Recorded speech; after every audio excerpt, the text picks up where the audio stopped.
नमस्कार प्रिय भक्तजनों, आपका अपने चैनल शिवा शिष्या कथा पर हार्दिक स्वागत है। इस वीडियो से हम श्रीमद् भगवत गीता के अध्यायों की एक श्रृंखला शुरू कर रहे हैं। जैसा कि आप लोग भी जानते हैं, इस मास में भगवत गीता का अध्ययन, पठन, पाठन व श्रवण सब कुछ बहुत ही फलदायक होता है।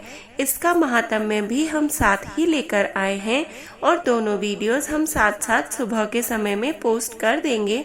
तो आप इस श्रृंखला से जुड़ने के लिए कृपया हमें सब्सक्राइब कीजिए और अपने बंधु बांधवों को भी रोजाना के गीता पाठ के अध्ययन से वंचित न रखते हुए शेयर कीजिए। व अगर आपको अच्छा लगे तो एक लाइक भी अवश्य कीजिएगा। तो आइए पहले अध्याय का पहला श्लोक आरंभ करते हैं और उससे पूर्व एक बार श्री कृष्ण भगवान को हृदय पूर्वक नमन करते हैं। ओम नमो भगवते वासुदेवाय।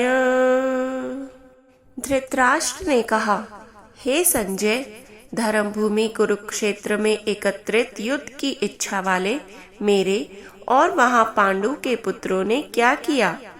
संजय ने कहा, उस समय राजा दुर्योधन ने व्यूह रचना युक्त पांडवों की सेना को देखकर और द्रोणाचार्य के पास जाकर यह वचन कहा। दुर्योधन ने कहा, हे आचार्य, आपके बुद्धिमान शिष्य द्रुपद पुत्र धृष्टद्युम्न द्वारा व्यूहकार खड़ी की हुई पांडु पुत्रों की इस बड़ी भारी सेना को देखिए। इस सेना में बड़े बड़े धनुषों वाले तथा युद्ध में भीम और अर्जुन के समान शूरवीर सात्यकी और विराट तथा महारथी राजा द्रुपद, धृष्टकेतु और चेकितान तथा बलवान काशीराज पुरुजित, कुंती भोज और मनुष्यों में श्रेष्ठ शैब्य, पराक्रमी युधामन्यु तथा बलवान उत्तमौजा, सुभद्रा पुत्र अभिमन्यु एवं द्रौपदी के पांचों पुत्र, ये सभी महारथी हैं। हे ब्राह्मण श्रेष्ठ, अपने पक्ष में जो भी प्रधान हैं, उनको भी आप समझ लीजिए। आपकी जानकारी के लिए मेरी सेना के जो सेनापति हैं, उनको बतलाता हूँ। आप द्रोणाचार्य और पितामह भीष्म तथा कर्ण और संग्राम विजयी कृपाचार्य तथा वैसे ही अश्वत्थामा, विकर्ण और सोमदत्त का पुत्र भूरिश्रवा और भी मेरे लिए जीवन की आशा को त्याग देने वाले बहुत से शूरवीर, अनेक प्रकार के शस्त्रों से सुसज्जित और सबके सब युद्ध में चतुर हैं। भीष्म पितामह द्वारा रक्षित हमारी यह सेना सब प्रकार से अजय है और भीम द्वारा रक्षित इन लोगों की यह सेना जीतने में सुगम है। इस प्रकार भीष्म पितामह द्वारा अच्छी प्रकार से संरक्षित हमारी सेना की शक्ति असीमित है, किंतु भीम द्वारा अच्छी प्रकार से संरक्षित होकर भी पांडवों की सेना की शक्ति तो सीमित ही है। अतः सभी मोर्चों पर अपनी अपनी जगह स्थित रहकर आप सभी निश्चित रूप से भीष्म पितामह की सभी ओर से सहायता करें।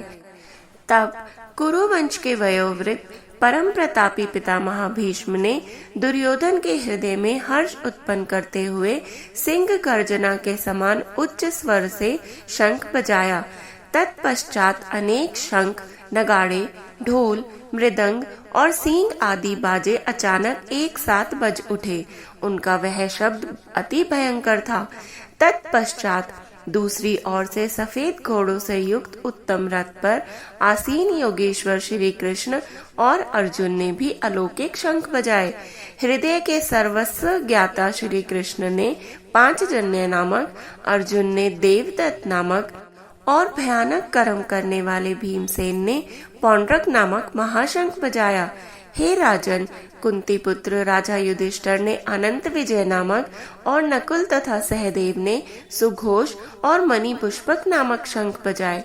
श्रेष्ठ धनुष वाले काशीराज और महारथी शिखंडी एवं धृष्टद्युम्न तथा राजा विराट और कभी न हारने वाले सात्यकी, राजा द्रुपद एवं द्रौपदी के पांचों पुत्र और बड़ी भुजा वाले सुभद्रा पुत्र अभिमन्यु आदि सभी ने अलग अलग शंख बजाए। उस भयंकर ध्वनि ने आकाश और पृथ्वी को गुंजायमान करते हुए धृतराष्ट्र के पुत्रों के हृदय में शोक उत्पन्न कर दिया। हे राजन, इसके बाद हनुमान से अंकित पताका लगे रथ पर आसीन पांडु पुत्र अर्जुन ने धनुष उठाकर तीर चलाने की तैयारी के समय धृतराष्ट्र के पुत्रों को देखकर हृदय के सर्वस्व ज्ञाता श्री कृष्ण से प्रार्थना करते हुए कहा, हे अच्युत, कृपया करके मेरे रथ को दोनों सेनाओं के बीच में खड़ा करें, जिससे मैं युद्ध भूमि में उपस्थित युद्ध की इच्छा रखने वालों को देख सकूं कि इस युद्ध में मुझे किन किन के साथ युद्ध करना है। मैं उनको भी देख सकूं जो यह राजा लोग यहाँ पर धृतराष्ट्र के दुर्बुद्धि पुत्र दुर्योधन की हित की इच्छा से युद्ध करने के लिए एकत्रित हुए हैं। संजय ने कहा, हे भरतवंशी, अर्जुन द्वारा इस प्रकार कहे जाने पर हृदय के पूर्ण ज्ञाता श्री कृष्ण ने दोनों सेनाओं के बीच में उस उत्तम रथ को खड़ा कर दिया। इस प्रकार भीष्म पितामह, आचार्य द्रोण तथा संसार के सभी राजाओं के सामने कहा, हे पार्थ, युद्ध के लिए एकत्रित हुए इन सभी कुरुवंश के सदस्यों को देखो। वहां प्रथापुत्र अर्जुन ने अपने ताऊओं, चाचाओं को, दादों, परदादों को, गुरुओं को, मामाओं को, भाइयों को, पुत्रों को, पौत्रों को और मित्रों को देखा। कुंती पुत्र अर्जुन ने ससुरों को और शुभ चिंतकों सहित दोनों तरफ की सेनाओं में अपने ही सभी संबंधियों को देखा। तब करुणा से अभिभूत होकर शोक करते हुए से अर्जुन ने कहा, हे कृष्ण, युद्ध की इच्छा वाले इन सभी मित्रों तथा संबंधियों को उपस्थित देखकर मेरे शरीर के सभी अंग कांप रहे हैं और मुख सूखा जा रहा है और मेरे शरीर के कंपन से रोमांच उत्पन्न हो रहा है। मेरे हाथ से गांडीव धनुष छूट रहा है और त्वचा भी जल रही है। मेरा मन भ्रमित सा हो रहा है, इसलिए मैं खड़ा भी नहीं रह पा रहा हूँ। हे केशव, मुझे तो केवल अशुभ लक्षण ही दिखाई दे रहे हैं। युद्ध में स्वजनों को मारने में मुझे कोई कल्याण दिखाई नहीं देता है। हे कृष्ण, मैं न तो विजय चाहता हूँ और न ही राज्य और सुखों की इच्छा करता हूँ।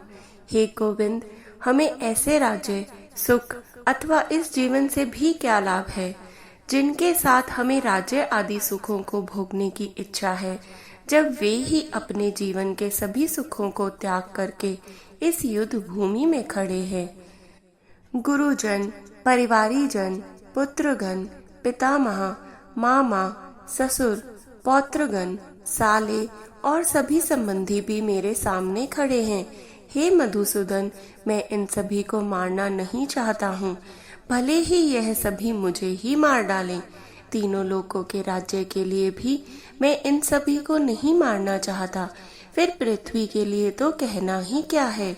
हे जनार्दन, धृतराष्ट्र के पुत्रों को मारकर हमें कौन सी प्रसन्नता मिलेगी, बल्कि इन आतताइयों को मारकर तो हमें पाप ही लगेगा। हे माधव, अतः मुझे धृतराष्ट्र के पुत्रों को उनके मित्रों और संबंधियों सहित मारना उचित नहीं लगता, क्योंकि अपने ही कुटुंबियों को मारकर हम सुखी कैसे हो सकते हैं।